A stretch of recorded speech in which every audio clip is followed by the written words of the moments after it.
If your teacher writes, "Where's the thesis?" on a paper you handed in, it means that your purpose and organization are not clear.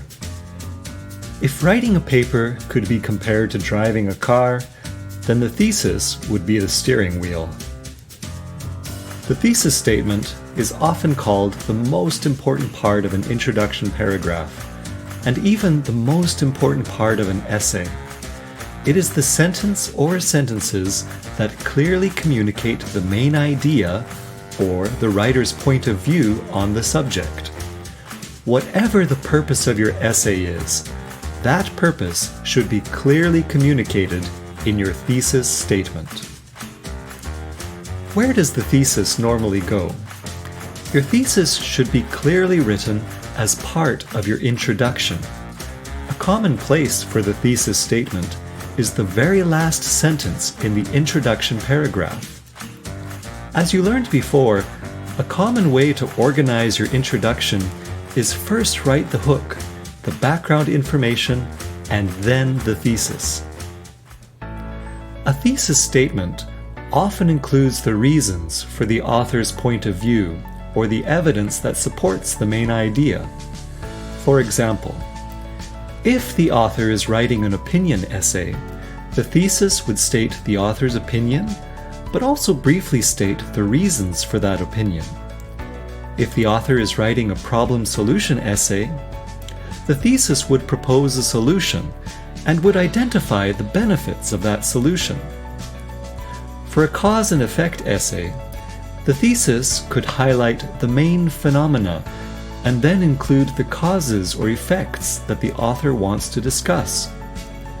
For a persuasive essay, the author's recommendation is the main idea, and the reasons for or the benefits of that recommendation are provided.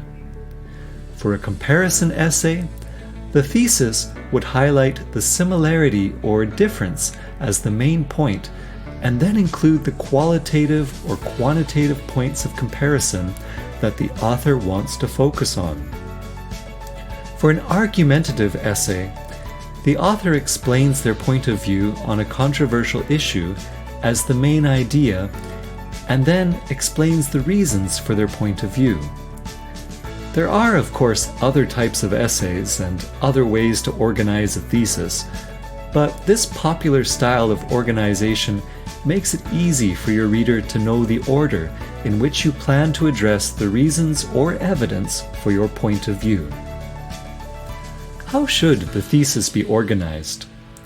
A simple way to organize your thesis statement, which many teachers expect to see, is to include your subtopics or supporting details in the same sentence as your main idea.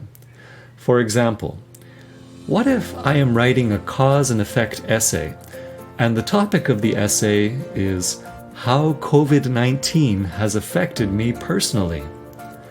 The effects that I identify would become subtopics of the main topic of how COVID-19 has personally affected me. I could write, the disease COVID-19 has affected me personally by canceling my flight home, turning all of my classes into remote learning, and making me spend more time alone. Here's the topic, the first subtopic, the second and third subtopics. This way of organizing your thesis makes it very easy for the reader to predict how the rest of your essay will be organized. It also helps you as the writer to keep your ideas more focused.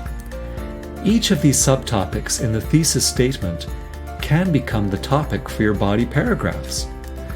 The first effect of having my flight home cancelled in subtopic 1 can become the subject of the topic sentence for the first body paragraph. The second effect of turning all classes into remote learning can become the topic for my second body paragraph. And of course, the third effect of making me spend more time alone becomes the topic for the third body paragraph.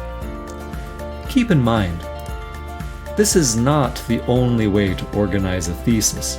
However, it is a popular style that can be helpful, especially if you are writing a timed test and do not have much time to consider other types of organization. The main points are that your thesis needs to be clearly stated in your introduction. It needs to clearly explain your purpose for writing about the subject, and should also include your reasons or evidence for your point of view.